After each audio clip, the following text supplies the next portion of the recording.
Alors, tu aimerais te débarrasser, comme moi, comme la plupart d'entre nous, tes défauts, tes manières de penser qui t'énervent, tes réactions qui n'ont plus rien à voir quoi, avec ce que tu es, ce que tu aimerais devenir. Seulement, tu as essayé hein, depuis le temps, mais plus tu les mets sous le tapis, et plus ça revient en force pour prendre le contrôle de tes réactions, voire même de ta vie. Non, mais c'est franchement pénible. Alors, comment on fait? Et moi, je vais te donner mon truc à moi. Et j'ai personnifié ces défauts, ces dysfonctionnements. J'ai créé comme ça des personnages qui correspondent à des archétypes, à des certaines façons de penser, certaines façons d'attirer à soi des expériences plus ou moins heureuses ou malheureuses d'ailleurs, des croyances.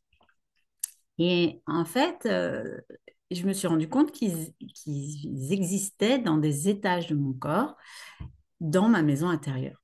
Bon, oui, enfin, l'image de la maison, je suis un peu influencée parce que j'ai quand même aidé mon mari à autoconstruire deux maisons en temps pour moi. Je crois que ça doit être 6 ans.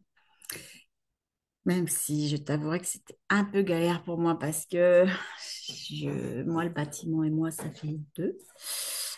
Bon, je referme l'anecdote personnelle. Restons dans l'histoire de la maison intérieure qui me parle bien mieux. Et quelque part, elle reste toujours en construction, cette maison.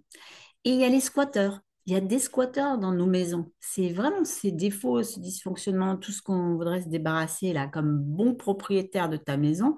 Tu aimerais bien que ce soit clean, que ce soit harmonieux, paisible. Et tu aimerais bien te débarrasser de ces squatteurs. Et tu te rends compte qu'il n'y a pas moyen. Et de l'autre côté, il y a des locataires bienveillants, ressourçants, plein de qualités, mais que tu n'arrives pas toujours à vraiment appréhender parce que tu as ces squatteurs qui prennent trop de place, qui sont envahissants, qui sont pénibles, quoi. Bon, alors, en fait, déjà, un premier temps, c'est ensemble, je vais te les faire découvrir par étage du corps. Premier étage, premier chakra, etc. Parce que tu verras, ces personnages, ils n'ont pas les mêmes problématiques selon les étages. Ces squatteurs non plus.